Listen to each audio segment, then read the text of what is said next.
Hello, my name is Keydys Mijares. I am 9 semester law student, section CSS 400.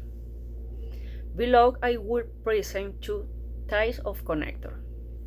The first, cause-on effect connectors.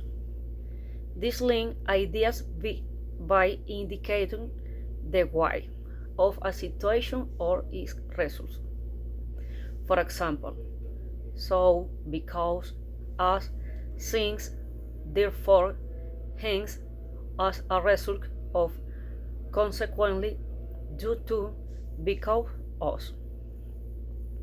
The second, linking connector orders. This indicates the order of what is being said. For example, the begin, firstly, first of all, to begin with, the continuum. Secondly, next, then.